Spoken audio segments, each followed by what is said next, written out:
When I was a kid, I used to think that pork chops and karate chops were the same thing. I thought they were both pork chops. And because my grandmother thought it was cute, and because they were my favorite, she let me keep doing it. Not really a big deal. One day, before I realized fat kids are not designed to climb trees, I fell out of a tree and bruised the right side of my body. I didn't want to tell my grandmother about it because I was scared I'd get in trouble for playing somewhere I shouldn't have been. A few days later, the gym teacher noticed the bruise and I got sent to the principal's office. From there, I was sent to another small room with a really nice lady who asked me all kinds of questions about my life at home. I saw no reason to lie. As far as I was concerned, life was pretty good. I told her whenever I'm sad, my grandmother gives me karate chops.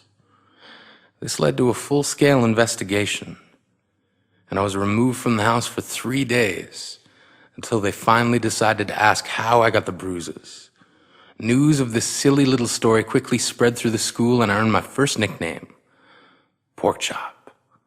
To this day, I hate pork chops.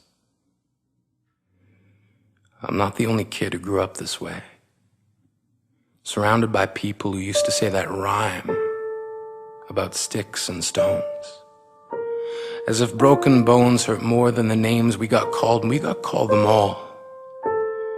So we grew up believing no one would ever fall in love with us, that we'd be lonely forever, that we'd never meet someone to make us feel like the sun was something they built for us in their tool shed. So broken heartstrings bled the blues as we tried to empty ourselves so we would feel nothing. Don't tell me that hurts less than a broken bone. That an ingrown life is something surgeons can cut away, that there's no way for it to metastasize, it does. She was 8 years old. Our first day of grade 3 when she got called ugly. We both got moved to the back of class so we would stop getting bombarded by spitballs. But the school halls were a battleground where we found ourselves outnumbered day after wretched day. We used to stay inside for recess because outside was worse. Outside we'd have to rehearse running away or learn to stay still like statues, giving no clues that we were there in grade 5. They tipped a sign to the front of her desk that read, "Beware of dog." To this day, despite a loving husband, she doesn't think she's beautiful because of a birthmark that takes up a little less than half her face. Kids used to say she looks like a wrong answer that someone tried to erase but couldn't quite get the job done.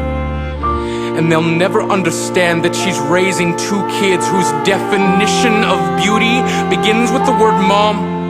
Because they see her heart before they see her skin. Because she's only ever always been amazing. He was a broken branch grafted onto a different family tree.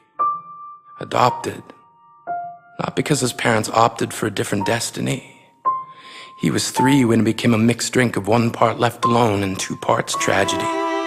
Started therapy in 8th grade, had a personality made up of tests and pills, lived like the uphills were mountains and the downhills were cliffs, 4/5 suicidal, a tidal wave of antidepressants, and an adolescence being called pauper.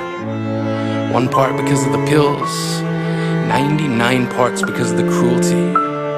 He tried to kill himself in grade 10 when a kid who could still go home to mom and dad had the audacity to tell him, "Get over it." As if depression is something that can be remedied by any of the contents found in a first aid kit. To this day, he is a stick of TNT lit from both ends. Could describe to in detail the way the sky bends in the moments before it's about to fall. And despite an army of friends who all call him an inspiration, he remains a conversation piece between people who can't understand. Sometimes being drug-free has less to do with addiction and more to do with sanity. We weren't the only kids who grew up this way. To this day, kids are still being called names. The classics were "Hey Stupid," "Hey Spaz." Seems like every school has an arsenal of names getting updated every year. And if a kid breaks in a school and no one around chooses to hear, do they make a sound? Or they're just background noise from a soundtrack stuck on repeat when people say things like kids can be cruel? Every school was a big top circus tent, And the pecking order went from acrobats to lion tamers, from clowns to carnies. All of these miles ahead of who we were freaks. Lobster claw boys and bearded ladies. Oddities juggling depression and loneliness, playing solitaire, spin the bottle, trying to kiss the wounded parts of ourselves and heal. But at night, while the others slept, we kept walking the tightrope. It was practice, and yes, some of us fell. But I want to tell them that all of this is just debris left over when we finally decide to smash all the things we thought we used to be. And if you can't see anything beautiful about yourself, get a better mirror. Look a little closer. Stare a little longer. Because there's something inside you that made you keep trying despite everyone who told you to quit. You built a cast around your broken heart and signed it yourself. You signed it. They were wrong. Because maybe you didn't belong to a group or a clique. Maybe they decided to pick you last for basketball or everything. Maybe you used to bring bruises and broken teeth to show and tell but never told. Because how can you hold your ground if everyone around you wants to bury you beneath it? You have to believe that they were wrong. They have to be wrong. Why else would we still be here?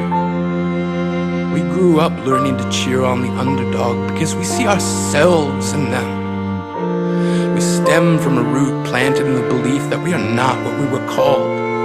We are not abandoned cars stalled out and sitting empty on some highway. And if in some way we are, don't worry. We only got out to walk and get gas. We are graduating members from the class of we made it. Not the faded echoes of voices crying out names will never hurt me. Of course, they did. But our lives will only ever always continue to be a balancing act that has less to do with pain and more to do with beauty.